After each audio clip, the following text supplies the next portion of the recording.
me, there's plenty of subject matter right there. And so, my fellow Americans, ask not what your country can do for you, ask what you can do for your country. I have a dream that one day this nation will rise up. A creed at the core of every American whose story is not yet written. Yes, we can.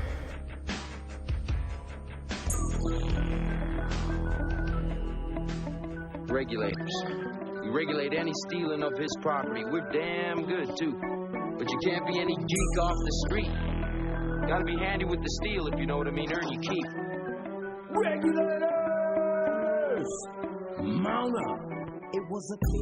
And good evening. Welcome into United Spectrum. I'm your host, Justin Baker.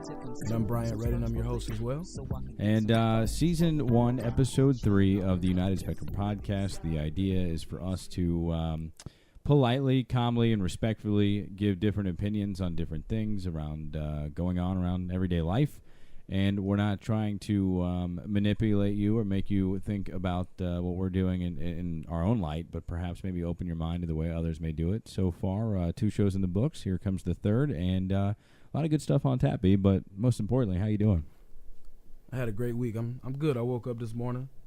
A lot of people didn't have my problems today because they didn't wake up. I think we've addressed the agenda that we wanted from this show, from this podcast. To share different ends of the spectrum and touch things that are uncomfortable for a lot of people to talk about. And 2 different men from different backgrounds come together and can share our thoughts and appreciate the other person's opinion. That was the goal. I think we've achieved it. Like I said, we had good feedback. We've had bad feedback, but we've had feedback, so that means someone's listening. Well, we'll try and put on the best show that we possibly can each and every time, and certainly won't shortchange anybody. I was coming over here tonight, and it's funny because, you know, we like to talk about music and culture and sports and entertainment, and I was listening to Spotify on the way over. Normally, because I work at the radio station, I listen to the radio station. I want to know what's going on at work even when I'm not there. And I was listening to like a rock playlist tonight, which I haven't really done. And it was going back to like late 90s, early 2000s rock. And it's just funny to me because I was thinking about it, like rock music itself, they write about so much like pain and depression. You know, and you think about, you know, I love rap because rap usually tells a story right from beginning to end. At least, you know, older rap did. Now it's more so the hip-hop dance music. But and then country music is always about, like, you know, a guy and his dog and the girl that broke his heart and a beer. But no, I thought it was kind of interesting. I'm like listening to, I don't know, it was like Pearl Jam, and then like Papa Roach came on, and Linkin Park, which, I mean, you know, Chester Bennington, lead singer, killed himself earlier in the year. But I don't know, it was just kind of interesting. Like rock music, I always liked it to a degree. I just never realized how much it was about pain and depression and feeling like alone in substance. Well, you know, I think in all the music that we tend to forget, especially with the new age music, is it was about a message. You know, a man losing his dog, losing his wife, being insufficient, insecurities, depression, drug addiction. The music has always been about telling a story. I think that's been lost in the current age, that there's not a message. The message is lost. I don't think a lot of us know where we are to even have a message anyways. It's just kind of what sells and what's cool. We're not in touch with who we are. I think the amazing part about music is those artists that are able to come up with something new still today. Because think about it. Like, think about the history of music. Mm-hmm. And the fact that, like, I mean, I say it hasn't been redone, but there's plenty of copyright infringement, right? With, like, you hear, Under Pressure, and I can't think of all of a sudden another song, but David Bowie's Under Pressure sounds like a song by, like, My Chemical Romance, and all these hip-hop songs that come out, and Taylor Swift now taking rips from everybody else. You know, John Mellencamp keep making old new. Yeah, exactly. It's amazing. It's amazing how you can make old new. But at the same time, you know, I think that, you know, there are still some original artists out there that are coming up with something new and exciting, and it hasn't been done before. I think it's what I like. Anyways, that was my take coming over here tonight. Is haven't listened to rock in a while and never realized how kind of depressing the message was. A lot of substance abuse going on in rock.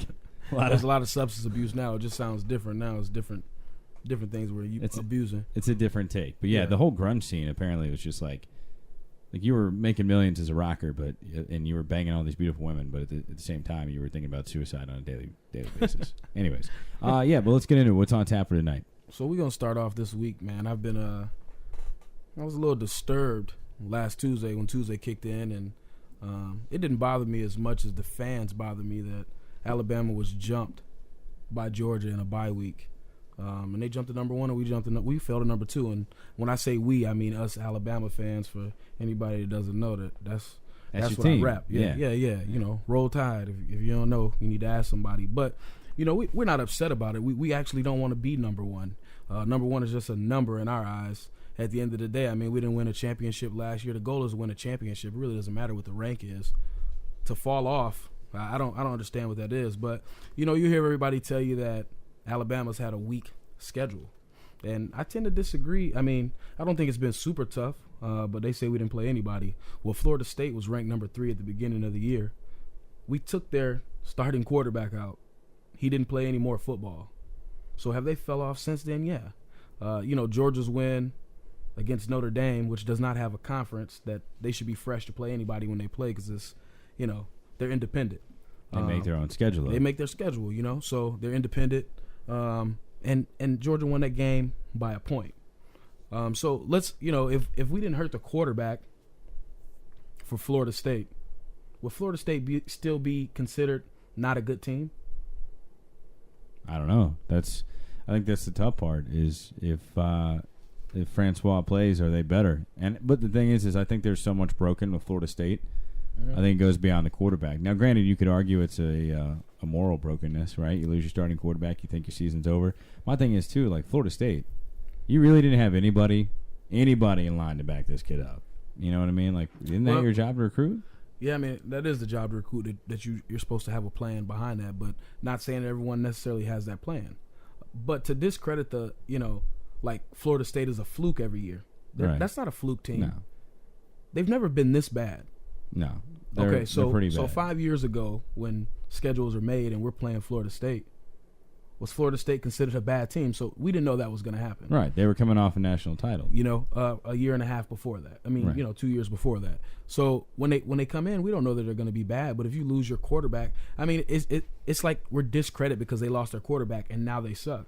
But if they didn't lose their quarterback, they wouldn't suck. So I pulled up a couple things. Like I said, I don't want to sound like a bitter Alabama fan, but I want to point some things out to some Georgia fans. So when you talk about beating opponents, if you say that Florida State, without losing their quarterback, would be an equal team, you know, that was worthy. Like I said, they were number 3 at the beginning of the year. Georgia has beaten their opponents with 329 points to 105. Alabama has beaten their opponents 368 points to 88 points. Okay? Like I said, Florida State was number 3 when they played Alabama. Alabama's defense is number 2 in the FBS and number 1 in the SEC. Georgia's defense is number 4 in the FBS and number 2 in the SEC. Alabama's rushing defense is number 2 in the FBS and number 1 in the SEC. Georgia's is number 5 in the FBS and number 2 in the SEC. Also, Alabama, who doesn't have a powerful offense, you know, we're a defensive team, we rank number 17 in total offense. Georgia, on the other hand, ranks number 31. So, not to throw statistics out there, but you're talking about where we rank, but in the things that matter like defense and offense, we definitely beat them in both of there. The take I have on this, the unbiased take, and I'm going to side more with you on this, and this is why I say this. The Georgia schedule that everyone's hurting on Alabama saying that their schedule was weak, but Georgia plays in the SEC East, which compared to the 2 divisions in the SEC, the East is the weakest. The next best team in the SEC East is Kentucky, record-wise, you know, and then you got Florida, Vandy, Tennessee, none of which are doing a damn thing. Missouri, so I just don't feel like their schedule is that tough. But here's the other thing: both teams are a lot better. Like than they were in week 1, and I think that they are the 2 top things. But at the end of the day, for the Georgia fans that are mad about it, the 2 arguments I've heard is, well, we need to be number 1 because when we lose to Alabama in the SEC title game, if we're number 1 at that time, we'll still get in as the number 4 seed in the playoffs. Why is that your mentality? Mm-hmm. You're already admitting that you don't deserve to be number 1 if you're going to lose to Alabama in the SEC title, which Georgia have already earned their trip. And here's the other thing at the end of the day. I'm a firm believer in until someone knocks you off, you're at the top. And Clemson lost. They have one loss. I think they get into the playoffs with one loss if they keep that up. They're the defending champs. They deserve a shot to defend their title. But what about Alabama, who is a perennial number one year in and year out? Until someone proves to me, until they have a loss, I don't understand why they're not number one. Well, it's a bye week, and it's all about politics. Like I said, we're not upset about it, but I get sick of hearing the Georgia fans talking about, like we've had an easy slate. Georgia played Appalachian State to start off. They played SAM. Sanford. Yeah. Yeah. Okay. The Sanford Bulldogs. No, you're not supposed to know that. FCS school. Battle of Bulldogs, and they played Sanford. And we did play Fresno State and Colorado State, but after that, it's all been Western Conference play. Besides Tennessee, who Georgia played as well, who won 41-0, and we beat Tennessee 45-7. So what I'm saying is the teams are equal. I don't think there was a reason for us to be jumped. It doesn't matter at the end of the day. It's a lot of ball left. But I want Georgia fans to say, act like you've been here before. Act like, have some class about it. I think Kirby Smart is definitely doing a great job, and he's keeping the guys classy. The players are classy. It's been the fans that's not being classy about it. And it's Alabama football, and I see when I look at Georgia right now. So if you have to mock us, and if you're really looking at your team, it's mirrored in us. So, I laugh about it because Alabama fans are so used to it that it's kind of like the humble pie. Like, you're number one, you're not number one. You're not going to be tripping about it. You're not going to be talking about it. Mm-hmm. Georgia fans, it's like they sniff the slightest bit of success, and they get that. Like my dog, right? Like I got a puppy. Like, I got a dog like you. Every day that I got home for a while, my puppy would like excitedly pee. Like she got too excited. And I kind of feel like that's Georgia fans. Like they're so excited to be number one that they're trickling down their own leg and they don't realize it. And that's my issue is, act like you've been there before. But the thing is you haven't played each other yet. Yeah. And if you want to start talking about being number one in Alabama's weak schedule, Alabama's not going to have a weak schedule when they play Auburn down the stretch, and then the following week they're going to end up playing Georgia in the SEC title game. And I would not be talking right now if I'm a Georgia fan, because especially most of those that are saying, oh, well, Alabama has a weak schedule, are the same people that are saying that we need to be number one so we can get into the playoffs when we lose to Alabama. That's a piss-poor mentality to have going into that game. Anyways, I'll tell you what, we don't want to touch too many people's feelings with that. There's a lot of ball left. We'll see what happens, and to the better team. So, Justin, let's go ahead and switch gears a little bit this evening. All right. What I want to talk about, we've talked about the sports, and, we talked about rock and, the music and where the culture is. I want to talk about something a little deeper, and this goes on in America every day. And I like to call it, the family's biggest secret. And when I say the family's biggest secret, I mean molestation.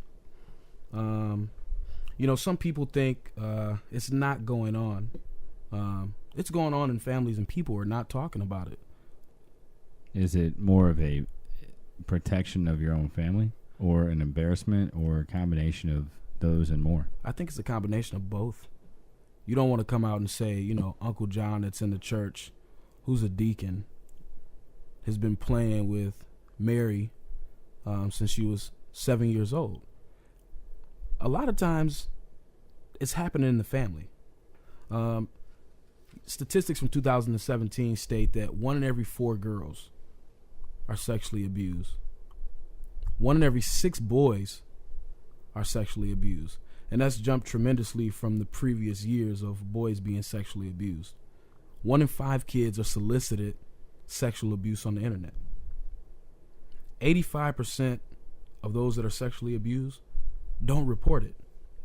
And 30 to 40% of the time is family. So the question I started to ask, and I want to know your perspective on it, is where are the parents at? Where are we in the midst of, who are we trusting to where, our young daughter is developing at 10 and 11 years old, and we're leaving her alone, that she could be put in that situation? Like, where are we at to where we're letting our kids down to where we don't see it or we don't believe it? I think the natural instinct to want to not believe it, right? Like you and I have talked in this show the first couple episodes about, in America, we are naturally going to be assumed guilty until proven innocent, instead of the other way around. Mm-hmm. And I think that when it comes to your family and that kind of thing, you want to do the opposite. You want to assume that they're innocent until proven guilty. And the personal experience that I have with that is my stepdaughter is now 3. When she was about 2, she would say that her lady parts hurt. Now, granted, it was from, just kids Just wearing a regular day life. wearing a diaper, and they get a little bit of irritation down there, and they need some cream or whatever, diaper rash mainly. But at one point, her one of her family members, had said, "Well, you don't think that her dad's touching her? You don't think that Baker's touching her?" Yeah. And it was a legitimate question to ask, and I was not offended at all. Because in the mind frame of a parent, I think it's important to ask yourself, where would that come from? Now, granted, you'd ask her, where does it hurt? Why does it hurt? Whatever. And then, it's like you realize, oh, well, there's a rash down there. Okay, put some cream on it. A couple of days later, she's fine. She doesn't ever mention it again. But you have to ask yourself, unfortunately, because of the statistics you just said, 1 in 4 for every girl and 1 in 6 for every boy. Yeah, and the thing is that, how do you react? That I don't know, because I tell you, as a parent, and you could, I assume, would feel the same way. Like, you want to murder somebody. If it wasn't your family, you wouldn't think twice about it. Yeah. I don't know that. I mean, personally, I don't think I would think twice about it if it was a family member. I think I would have the same reaction if it was a stranger. Well, let me hit you with another aspect of it. There's some people that are molesting and they're just doing it. The scary part is the people that want to molest, but they're afraid of the consequence, so they don't. So it's in the back of their mind. It's stewing. They're just not acting on their natural urges. And it's sick to think about that as well, is that there's some people that want to do it, but they're afraid of the consequence. Then you have the people that aren't afraid of the consequence. My thing is, are we really paying attention and asking our children these type of questions? Because these are secrets that go on in the family, and it destroys people's lives later on down the road. Young ladies that are molested. It comes back up, right? Yeah, or it never actually goes away. Maybe a young lady's very promiscuous because she was molested, and no one ever paid attention to it, or she spoke about it and no one believed her. We have to believe our kids when they make these type of accusations. We have to do our due diligence. We can't let that slide by. I believe that we're losing touch. Our kids don't feel like we're going to react properly. We have to let them know that we're there for them. But I know a lot of young ladies that have been sexually abused as children, and they never let it go. And it's a part of their pain, and it's the reason they act the way they act. And we don't take in consideration, like I always say, why people do the things that they do. I like the line you said about doing your due diligence, because I think that you need to pay attention to your kids. You need to have a belief in your kids, but also younger kids have more of a figurative imagination. So you don't want to run on the first thing, right? Just because your 3 or 4-year-old or 5-year-old says something, you have to make, and even a 10-year-old, you have to understand the context. You have to add up the timelines. You have to think about it all as a whole. But I would agree, it festers for a long time. It can have an adverse effect on them in their later life. And you owe it to your kids to investigate and do the right things. I can't stand it because I'm not there. And I compare it to other things in life. Like for me, I just don't like lima beans. And I'll never like lima beans, and that's pretty much it. But and you could go the whole, whether you think gay is straight a choice or whether you're born that way, and that's a topic we'll get into, I'm sure, at some point. But regardless, like for me, like I can't think that way, and it's very hard for me to understand why anybody would think that that's okay or get off on it or whatever. So my natural reaction to not understand it is to be mad about it. Okay. So that's the tough part. Well, as a parent, I just want to make sure that we stay focused on what's going on with our children. That's the part, is that don't trust everybody with your kids. We live at a very sick time to where I'm not surprised by anything that I hear, and I'm not surprised by anything anyone does, and you shouldn't be either. Don't let this be a surprise that when you're co-parenting. That's the big one there, and that's a scary, when you're co-parenting with someone else and they get in a relationship with another person, that person's watching your child. Make sure you're checking on these people before you put your children in these situations. An older cousin that's going through puberty with a younger child, they're going through puberty, they're questioning their body, and you're putting them in volatile situations. We just have to make sure we're paying attention to these paying attention to these things, because I think it's damaging young men and young women. And the level of older men messing with young boys right now, that's a very dangerous place. And I know if it was to happen to one of my boys, there's not a question about it. I'm going to prison for murder. Right. And I'm not trusting too many men. Make sure your kids are behaving the way they're supposed to around adults, because I've seen some young girls climbing older men's laps, which is not acceptable.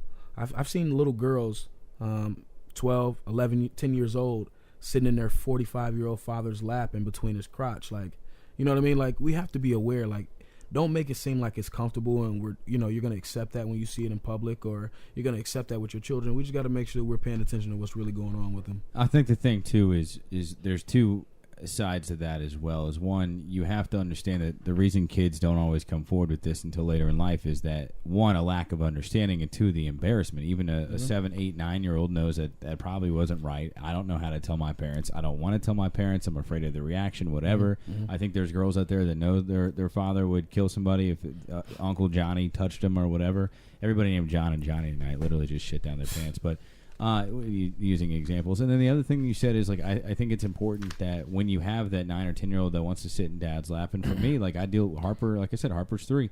There are certain things that a naive child at 3 or 4 or 5 may not recognize, and it's important not to be like, oh no, don't do that, but to say, you know what, honey, like, it's not a good idea. That's not a good idea. Yeah, like, let's not do that. You can sit on my like knee. that. You can sit on my knee. You know? You know what, sit on my knee or sit next to me. But those kinds of things of explaining that.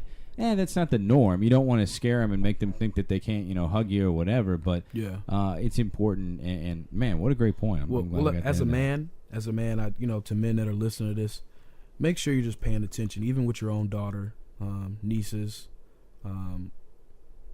Pay attention. Don't get it misconstrued. If you need some help, because that's something that you think about, please get some help as well. Please don't do this to our babies. And to young ladies, pay attention to the men that are around your kids. Okay, I know we're all looking for love, but just because somebody loves you doesn't mean they love your child the way that you want them to love your child. So be careful. And, young ladies, if that's something that you're struggling with, please don't take the innocence of these young ladies or these young boys and violate their life and maybe damage them. So it's just something I wanted to talk about, because I had a conversation with somebody this week about molestation, and it kind of sat with me, and I just wanted to kind of share some, the perspective and make sure that we have our eyes open to where this isn't happening to our children. So we'll switch gears again. You did a social experience last week about, if no one heard that, I think it was a great idea. And we asked a question about, you have 4 black guys, 4 white guys, 2 tables.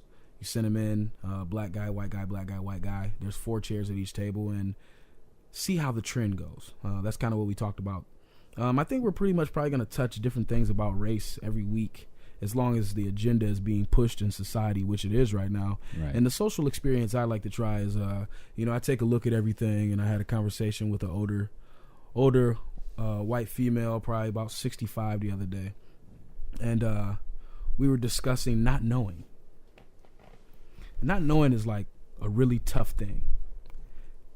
Not knowing is like putting a wall in between all of us right now, because we don't know and we don't want to know. So I use an example of, you've never met an Australian before, and you've only seen Australians on TV. And when you see an Australian on TV, the perception of an Australian that you've never seen before, because it's another country, is kangaroos, Foster's beer, Outback Steakhouse, onion. What is it called? A bloomin' onion. Yeah. Okay, so that's all you think about. So then you run into an Australian for the first time, and you have this preconceived notion of what an Australian is because of what you saw on TV. So then I told her, I said, so for white America, when they turn on the TV, what they see is rappers, football players, just entertainers in general. And then when they turn on the news, what they see is thugs with their pants below the waist, gangster music, gaudy jewelry, bad etiquette, bad dressing habits. So they've never seen this black person before except TV or passing in the car. So then their first interaction is what? When they first meet them, what's the first thought? Fear that they're exactly what they think they've seen on TV, that every person is like that. So not knowing. Yeah. So then in the black community, And I'll be honest with you, we're from the west side of Atlanta. We're from MLK. And me and my mom talked about this. My bus driver wasn't white. The principal wasn't white. The lady at the gas station wasn't white. I didn't have any white kids in my school.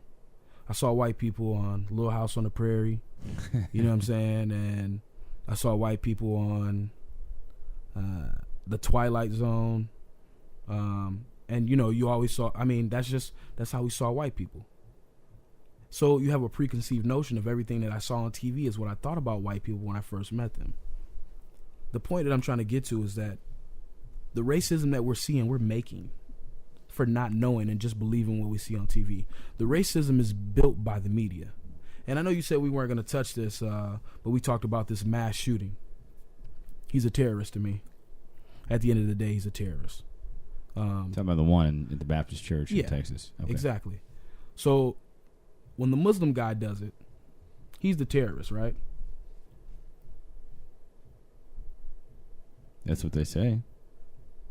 But to me, I'm going to tell you what happens.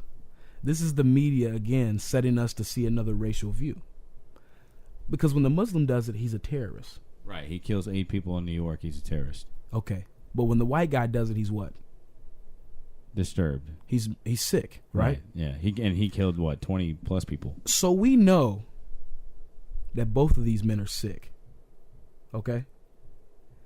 The media will call this Muslim guy a terrorist because that's what they want you to see a Muslim man as. When they say the white guy is sick, they're saying that because they want you to know that we're treating these men different, so you guys are going to have a problem. This is the reasoning. They're not dumb.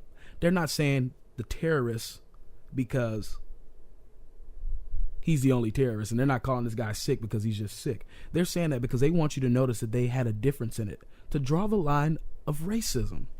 How are we not seeing this? Is like the media is deliberately doing this. This is the agenda, and we're actually falling for the banana in the tailpipe.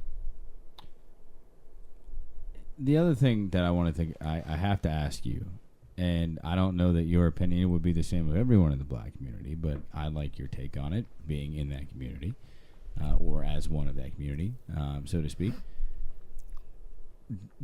Does the black community not laugh their ass off every time that there is I don't expect them to laugh at a huge tragedy, but think about, let's go back to Timothy McVeigh, the Oklahoma City bombing, Richard Rudolph or whatever, the Olympic bombing, the 2 gentlemen recently in the Las Vegas shooting and the church in San Antonio, white people.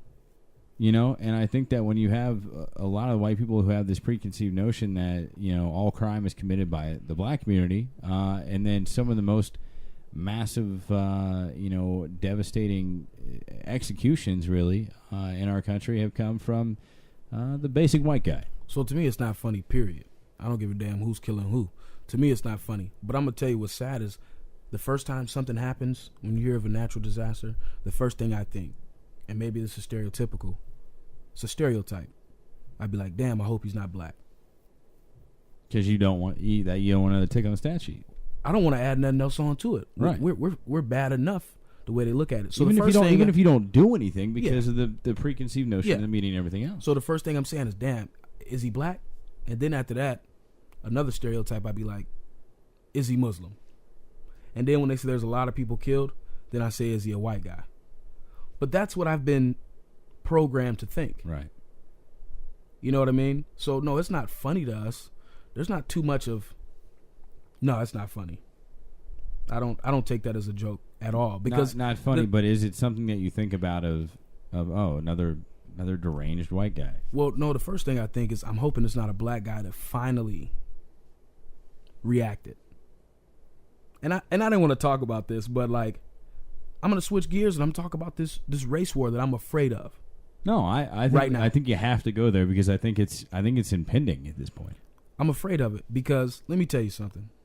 No matter how much white America is afraid or how bad and all the bad things you hear, there hasn't been any Black Lives Matter or Black Panthers or any of those black groups that have deliberately walked in a place and start killing white people. Now, I did receive some articles from a reliable source today of 4 white girls being beat up by 10 black kids last week. Yeah, that's happening. And it's race. It's hate crime on both sides of me. But I'm going to tell you what's going to spark this race war. So there was a issue in Murfreesboro, Tennessee last week. A white girl, 30 years old, a black guy, 37 years old, in a bar. White Lives Matter group came in. 20 of them sat behind them. I'm just shortening the story up for you. Wait, white or black guy? Oh. White Lives Matter. Okay, I didn't know that was a thing. Yeah, White Lives Matter. Okay. And they wear all black. That's their thing. Yeah, I know. It sounds funny. Yeah. White Lives Matter, wearing all black. Anyways, they sat right behind him. They walked to the table, didn't speak to the guy. Told the white girl that she needed to get up from the table and not speak to this black guy. She needs to sit with them. And still didn't address the black guy. The black guy didn't say anything. I don't know why he didn't take a stand. That sounds like a chump move to me. So they're talking to her, and they say, "Do you know who we are?" She said, "White Lives Matter." He said, "Yeah, so get up from the table." So she says that she wanted to de-escalate the problem, so she goes outside with this group of 20 White Lives Matters group. The black guy stays inside. So she's arguing with one of the White Lives Matters lady outside, and one of the White Lives Matter guys, punched her in her mouth and persisted to beat her up outside. This group's mauling this young lady. The black guy comes out, he's getting mauled, blah, blah, blah, he's getting thrown around, and everyone gets to leave. We've had shootings, and some people will say they were justified. Other people wouldn't say they were justified. I'm going to tell you, the police are afraid. They don't even know how to react, okay? Because the same thing that you're seeing on TV is what the perception they're having while they're out there patrolling. They're afraid, okay? So let's go ahead and knock that out the way, too, that the police are afraid of 4 black men with braids and rap, gangster music, and blunts. They're afraid, okay? That's it. Point blank, period. Okay, so taking anyone's life isn't acceptable. But my point to you is that these black kids are being killed regardless of however you say it. I'm going to tell you, we're right on the edge right now to where people are beating up the races in public, to where as soon as someone black reacts, and I mean when they start taking white lives, the war will begin between black and white in America. I've always thought about this, and more so in recent years, because here's the conundrum that you're going to come across. And I shit you not. I'm not trying to say this for shock value or anything else, and I've not told you this before, but a couple of weeks ago I was walking out of Publix, and I was with my wife and our daughter, and I was thinking to myself, what would happen in today's age if the race war started? And the reason that I said that is I saw a mixed couple with mixed kids, and I thought of you, and I thought of your wife, and I thought, what happens when this thing breaks out? Because seeing you as a brother and his family, I would like to think that we would have a truce, or we would team up or try and find a way to de-escalate the situation. But my thing is what happens when that truth, that brotherhood, that line is crossed because you have to pick a side? Who draws their gun on who first? Exactly. Do I trust you enough to know that you're not going to pop me off at one point or not? And that, honestly, that's the scariest thought, man. And it's a real issue. It's a real issue, especially being married to a white woman. It's a big issue because no one's going to be accepted anywhere. Right. And where do your kids fall on that? That's the other question. So it's time to go to the black neighborhood, and the black people see me come with the white girl in the neighborhood. We're all getting mauled. And then my wife takes me to the white neighborhood, and she's mauled and I'm mauled. So it's like a lose-lose situation. Do you separate your family? I'm going to tell you, I'm going to be honest with you. The agenda is so prevalent right now that it made me, a person that's a thinker, sit down and think, did I make the wrong decision and I should have just stuck with a black woman and stuck with my black people? Did I put my family in a tough position for my kids? And the older generation would tell you to stay with your kind. Did they see this coming? Did they see a race war that's about to take place? Maybe, or maybe they felt like the stage was set, and then they're also the same people that are fueling that same fire. And the issue that I have with this is there are those people that say that they don't see color, that they're trying to bring together the two races, and I'm not saying that that's not the truth, right? That I think that that's there. The problem is if more people thought that way, we'd have a much more peaceful world to live in. Well, I don't agree with you. I don't agree with you because if somebody says they don't see color, they're a liar. Everybody sees color. Because if you don't know the color of your shirt and your pants, then you're colorblind. That's the only Right. That's the only way you don't see color. It's the only way that line works. So don't make it seem like you look at me and I really don't exist, because the color does exist. Right. But we're all made to be different because our God made these colors. The point of the matter is we're at a very scary place. And like I said, I had to ponder on it, and I came back to the realization, and we talked about love the other day. At the end of the day, I'm ready to die for my love. I'm ready to die for it. So if I'm going to die in the name of love because I have a white woman that touches my heart and she reminds me of the best woman I ever met in my life was my great-grandmother, who was a black woman, okay? And my wife reminds me of that woman. I told her the other day, I feel like she's been here before and she was one of my great-grandmother's friends because that's the type of values that she has. Now, me, I fall short of those great values. I fall short of how great I say I am all of the time, okay? And you might have to replay that to see what I really said. But, I'm not, this isn't going to be my last lifetime. You meet some people and it's their last lifetime because they have a great heart and they're good people. That woman reminds me of my great-grandmother, and she's a white woman. So I'm ready to die behind a decision I made. But I'm going to tell you, the agenda is so strong, man, to where, like, we can have this fight any day. And like you said, I'm walking down the street and my neighbor's a white guy and we know each other in passing. And this race war has initiated. Black guys are killing white people. White people are killing black people. So when you see a black man walk down the street, you're like, is he about that action? And he's looking at me like, am I about that action? And we don't know who is. So we both come out firing to kill each other from the gate because we're not sure. Yeah. The agenda is that strong. And when it starts, I mean, do you think it's possible for us to go back to like blacks only and whites only? No, and that's the thing is, I think when you talk about war, you're talking about a losing side, and I think about it becomes the last man standing, and that's really what it is. And I'll be honest with you, for the white people of America that think that want this, and I don't know that any of our listeners are there, but for those that want it, I ask you to think again. Because I promise you don't have the numbers you think you do. And you don't want to be on the wrong side of that war, because whoever isn't going to have a life that we could ever have seen in history. And I also want to tell you that if you think that, and that's why, sometimes you begin to think that racism is something that's totally made up, because I know some white people I'm getting along with every day. Now, what they say behind my back might be something different, but I think they respect me enough to know. But I want to tell you that if white America and black people really had a problem, white people really have to think about it like, you're outnumbered. Yeah. Because that's my point. If you think about the enemies that like white America really has, so you have ISIS, you have Russia, you have North Korea, and these all are America's enemies. And then you have the cartel that's mad at white America as well. Don't you think that if we really had the problem that we say we had, that these other countries would pay us black people to rebel against white America? The ultimate secret weapon to bring down America. And let me go a step further. Which culture, top to bottom, which culture is better prepared for a fight? Which culture is more in a dog-eat-dog, ready to fight mentality? Russia. No, I'm saying in America. Oh, okay. Let's go back to black and white. Oh, okay. I'm telling who's lived through harder oppression and had to overcome. Like, if you say a recession in America, black people don't even know what that is. Right, because they've been living it.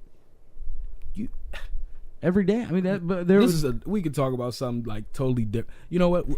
We'll just stay on the race. Well, okay. But what I'm saying with the race war, let's say right now, you talk about, let's say this war started today. Who do you think's more prepared? Because I'm telling you right now that there are way too many soft white people out there, and that they don't have the numbers. I mean, I know a lot of tough white boys too. I don't want to go, but I know about some action. But as a culture, I'm just saying. You mean culturally? I mean, as a whole. That would be very stereotypical for us to say, or it could sound very racist. But I'll just say that I think all people know struggle, Justin. I just believe that the perception that society shows us is that it's a difference. But I think there's as many struggling white people as there is struggling black people. I would agree. I'm just saying. I think there's as many rich black people as there is rich white people. But let's go back to sports for a second. I feel like the number one motivation is revenge. Yeah. And for those that have been the privileged white people of America, yeah, if a race war started today, you would not want to come across someone that has been through years of oppression and feeling like they were not equal or felt like they were wrong by that other race. And I just feel like, I don't know, I just feel like it'd be I wouldn't say a quick battle, but it would be a losing battle today. I don't know. I think that there are a lot of white people that are naive, and they're the same people that say, well, I have a black friend, so I'm not a racist. Let me tell you something. You can have a black friend. You can have 100 black friends. You can still be a racist. And it goes back to what you said. You got a lot of white friends that you're friends with that are good to you, but what do they say behind your back? I have friends that have other black friends that they're very good friends with, yet when they're not around those friends, and this goes back to our episode, I think it was last week, about what you say with rap music in the car 2 weeks ago. Mm-hmm. But for me, I hear them say things that you shouldn't say if you're truly don't fuel the fire. That you're fueling the fire, but you can't do that because it's already a preconceived notion. But like we talk about not putting everyone in the same class in the same boat. Don't make black people think that all white people do that. That's the problem right now. I don't think that all white people do that. I'm saying I've seen others do it. But when you make that statement and it's already a preconceived notion that people already believe that, then you're just adding another notch to the belt that the hate exists so deep. And I know some white people that are like, I haven't done anything wrong. Right. Like a lot of white people believe like I haven't done anything wrong, and why am I being ridiculed about this? You don't think black people say the same thing? Exactly.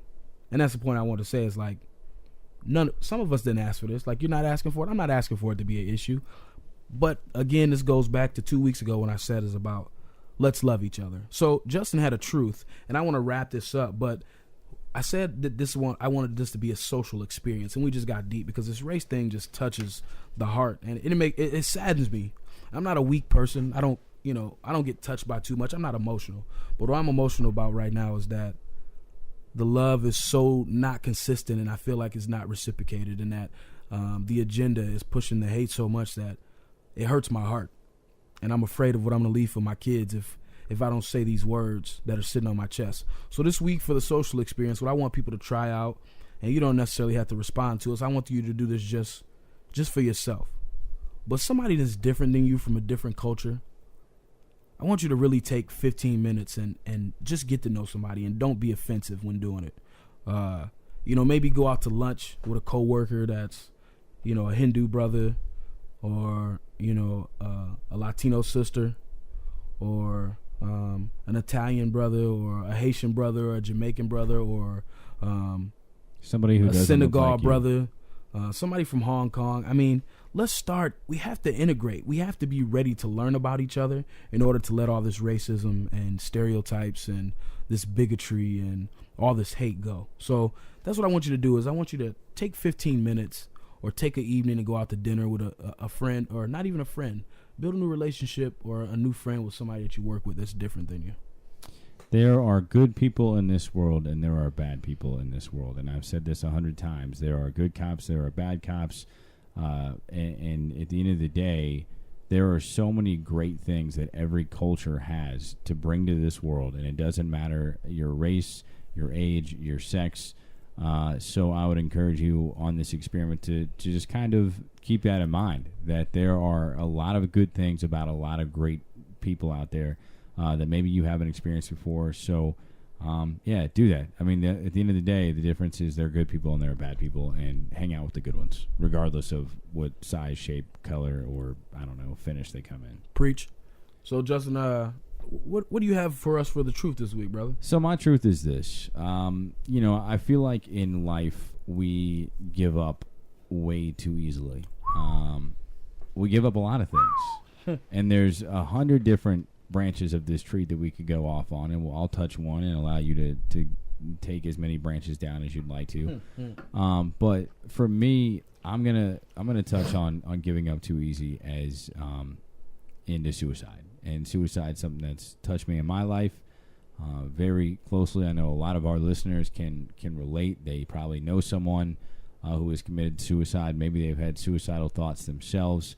But in my aspect, my truth this week is the truth about giving up, and we're doing it way too often, and it's an epidemic. And I don't want to downplay anyone that's had suicidal thoughts. I don't want you to feel bad about yourself, because I truly believe that it is a medical depression. Sickness. It's a sickness. It's something that can be cured, not overnight, but rather through time, through counseling, through help. We challenged our listeners, I think, every week to love more, and you just did it a couple moments ago. Yeah.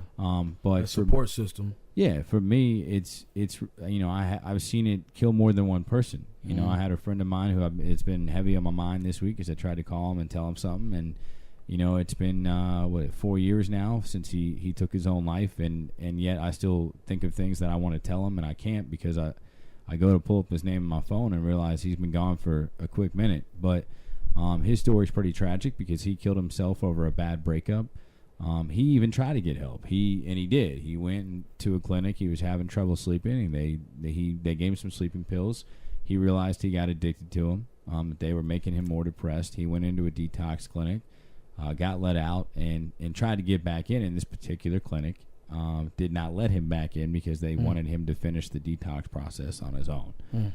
So he ended up killing himself, essentially, not writing a note, but it was made very clear through text messages and everything else that it was, the heartbreak of his girlfriend moving on to another man very quickly. Well, subsequently, a year later, his mother, who also had another child, a daughter who had 3 children of her own and was 7 months pregnant with her 4th child, her mother killed herself the same way that her son did. And what that did is, not only did that leave these 3 boys now without their grandmother, but it left a 30-year-old woman in her 30s, left her alone, thinking that for 30 years she was never as adequate as her younger brother, because mom left her right when arguably when she was in the most needed time of her life, being 7 months pregnant. So the point you want people to realize is that the point that I want you to realize, the effects that you have, that you're not just killing yourself. Exactly. You can kill more. And there is a statistical fact that for every person that kills himself, someone closely related to him, whether it be a spouse or a family member, there's a 51% chance that another person closely intact with that person will kill themselves. And 49% of that time, they do it the same exact way. Wow. And that hit home to me when I read this week. And for those that have thought about it, you're not alone. And I always say, like, I know I got people on my phone that I can call, and I'm not saying that I haven't. I've thought about it in passing. Like, yeah, definitely. I have like, to. What would my funeral be like? Who would show up? Who would say up? That kind of thing. But I have never taken it to the point that. I've thought about it to where I was at a dark place before, to where I didn't think I wanted to be here as well either. I didn't know I had a purpose, and I actually put myself in that situation. We also have to realize that we do that too. I put myself in that situation by taking myself away from people that did love me, because I felt like they didn't love me. Right. So I put myself in that situation, and it was a dark time, but we have to make sure we're solidifying each other, that we mean something. Yeah, I think the thing to remember, B, is we both have people we know we could call, right? Yeah, definitely. And every now and then you want to just be reminded that you're loved, And that, it's okay to be selfish and want that. I think that's a natural human instinct. Definitely. For those that don't feel like they have that, maybe you're looking through your phone and you question that, but you still feel this way. I don't want it to go unforgotten, but the National Suicide Prevention Lifeline is very easy. It's 1-800-273-8255. Again, 1-800. That's easy, right? We have 1-800 numbers all the time. So all you really got to remember is the 7 digits. 273-8255. You call that 24 hours a day, 7 days a week. They have people that'll help you. If you are someone that is close to someone who has committed suicide and you're struggling with it, they can help you with that. It's not just for people who are thinking about it. They have trained professional counselors that are there to help, quote unquote, talk you off the ledge. And I think if you're there on the ledge, before you go and you do something that you may regret, at least make that phone call to a friend or a family member or a trained professional, because they might get you to get what you've been looking for, which is a second chance. And I'll say this is the last thing I'll say about this before I turn it over to you when we talk about quitting too early in America. If you've been there, if you're thinking about going there, think about the people that you leave behind and how you affect them, certainly with that story. But here's the other thing. A lot of times in life, no matter how bad your life is, there are certain steps you can do, and it may not happen overnight, where you can better yourself and you can make tomorrow better than today. Definitely. The moment you pull that trigger, you jump off that ledge, the moment you decide that you're done, that you're checking out, there is no reset button. There is no redo. You can change your life tomorrow by your attitude and the way you wake up, no matter how bad things are, no matter how bad the circumstances are, but you don't get a second chance to not pull that trigger, and I'll leave it at that. Well, I want to thank you for sharing that this evening. I think a lot of us need to hear that, and I think that's solidification, and I appreciate you for putting a number out there. And I don't want to, talk about giving up like that anymore. I want to talk about giving up with relationships. And, I think that we have to be more aware of the decision-making in these relationships. If you're a damaged man and you have some issues, if it's mommy issues or just insecurities as a man, don't go looking for a woman in a damaged place. If you're a damaged man and you have an alcohol problem or you have a drug problem, I don't advise you to go to the club. Go to the bar. Looking for a woman. Right. The reason we're giving up so quick is because we're making rash decisions on relationships. We all want to be loved so much that we'll do anything and compromise all of our morals to have love that we want for a lifetime last for a couple minutes. That puppy stage. Yeah, I puppy mean, love stage. we're excited about this. We use the love word. I talk about love all the time. And, relationships and love coincide. We need to start being picky again. And we need to start courting each other and learn each other, because then we'll stop giving up on our relationships. There's so many people that get into a relationship, and the first sign of trouble, the relationship is over. Well, I hate to be the bearer of bad news. You're going to be running for a long time. There's not a such thing as a perfect relationship. You're not perfect. You question yourself and you have your own insecurities about yourself. What makes you think you're going to find someone that's not going to let you down when you let yourself down? The point is to find a partner that you're willing to accept their flaws and you don't want to change who they are, and you're not compromising yourself. Because the biggest thing that we see in relationships is that you meet this guy and he's courting you and he's taking you out to dinner 4 times a week. You guys are going to the bar 5 times a week. You guys are doing Netflix. He's staying up late. You guys are spending time together. He's compromising a lot. You're compromising a lot because you guys are trying to impress each other and you're not really being who you are. Right. So 7 months down the line, you guys have decided to move in with each other. And then you notice some things that just don't happen anymore, especially when you get to intertwining finances. Ooh, that was a big step for me and Candace, I'll tell you that. The finance thing?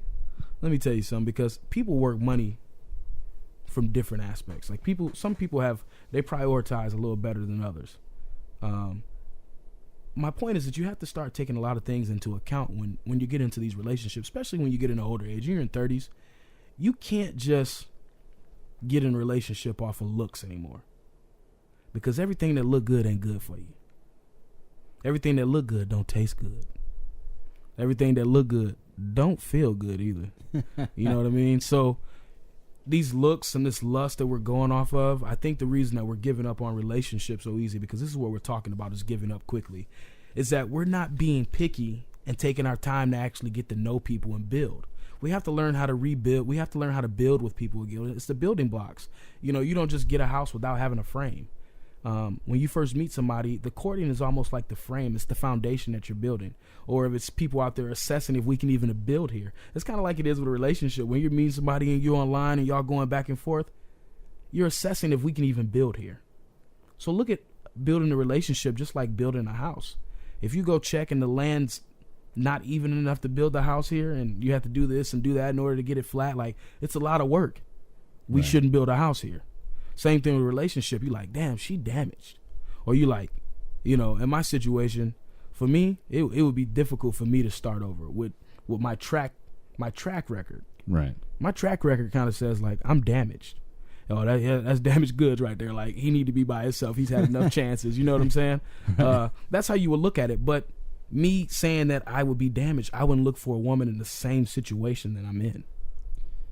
I think you have to have that right mind frame of knowing what can you tweak and what is broken, right? And I think when you talk about the quitting factor, we look at some of these relationships and we think, oh, no, that's broken. I can't fix that. They're not the same person. Yeah, definitely. But you're right. You get that honeymoon stage, the best version of yourself stage, and then later on down the line, you get a little bit more comfortable. Some of your true colors start to show, and then maybe one of those things, one of those habits that you have, it kind of breaks you. I'll tell you, honestly, for the first time in my marriage, this past week, I had a breaking point with my wife, and she's pregnant now, too. So I asked her the other day, I said, how many times are you going to try and divorce me between now and the baby's born? We got 4 months left. She said probably, maybe 5.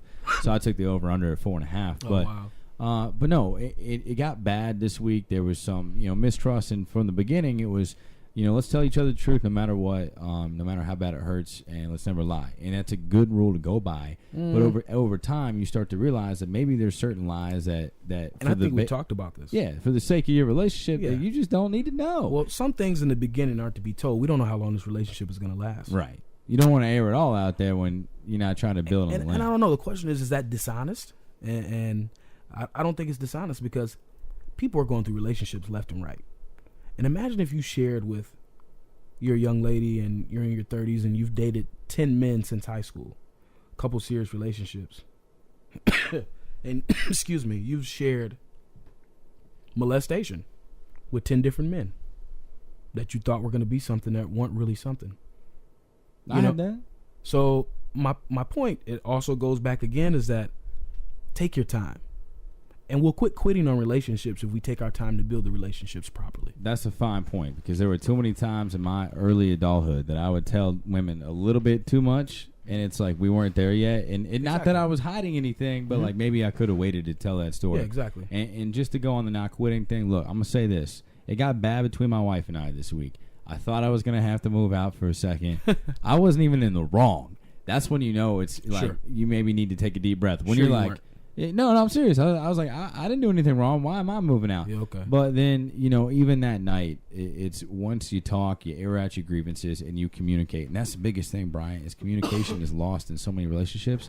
I'm going to tell you right now, my wife is not perfect. I am not perfect. Definitely. We are perfect for each other. That's right. We balance each other out. Exactly. And you said earlier, you said something about having a team player, having a teammate, being equal. My wife and I are equal. I don't view her as the one that wears the pants in a relationship. She'll tell you otherwise, and vice versa, though. But we are an equal opportunity partner. So when you talk about not quitting, find someone that may not be perfect. Remember that you're not perfect, but try and be perfect for each other. Exactly. So, we want to go ahead and wrap this up. Again, we touched about relationships, and that's just what we talked about. Isn't just on, girlfriend, boyfriend, husband, wife. Also, your friends. Make decisions about friends that you're making. Don't have other damaged people around you. Try to put people around you that are better, that are going to put you in a good situation. It's going to keep your spirits and your vibe high. Remember that you have to have love in your heart at all times. No man or no woman is better than the other, and we're all going through personal struggles. Like we also talk about the suicide thing. Understand that you're going through a struggle. Your neighbor's going through a struggle, your brother. And everyone's not going to be there all the time for you because they're going through their struggle. When you start to realize that everyone has a struggle and you can share your struggle with people that you've built relationships with that are worth the time that you're going to give to them, you make life so much easier for yourself. So take the time to build these proper relationships, to have this support, to tie in not having those suicidal thoughts or being able to share it with somebody, to tie in having trust with people that you don't have to worry about them molesting your kids, to tie in not giving up. Nobody said this was going to be easy. They told you it was going to be life. And they also showed you that the alternative of life, not all of us want that right at the moment, but it's death. No one ever told you it was going to be easy, but we know it's going to be a fight because we've seen that in history, that it wasn't easy for anybody. This is hell that we live in, people. And every day you need to try to take a piece out of this hell and have a heaven. And make the best out of every day. Like I said, some people didn't get up with your problems today. And just be grateful for that. Sit up in the morning in the bed before you get out. Put your mind together. Put your thinking cap on. Make sure your heart and your mind is connected to make sure you're doing the right things. Because your brain's going to tell you some things that your heart's not going to support. And you have to make sure you follow your heart before you follow anything else. I once had a baseball coach tell his minor league players, if you don't like the level that you're at, play better. We can all do that in our daily lives. There are a lot of things going against all of us, preventing us from the maximum potential that we know we can reach. Stop using those as excuses. If you don't like where you're at in life, play better. If you need help, ask for it. Don't be embarrassed. Don't be ashamed. We all need a little pick-me-up. If you need to be loved, call someone. Let them know that you miss them, that you love them. And hey, even if you're not even thinking about it right now, we do this every week. Make sure you call someone. Remind them that you love them. Send them a text. Tell them to have a great Tuesday. It doesn't matter what day you're listening. Just continue to love. Give more love. Pay attention to your kids who they're hanging out with. Think about, how you can open your heart and your mind to somewhat of a better culture. Take that homework home with you. Expose yourself to others. And try and be a better version of yourself tomorrow than you were today. So until next time, thank you for joining us, United Spectrum. I'm Brian Redding. And I'm Justin Baker. Take it light. And be good.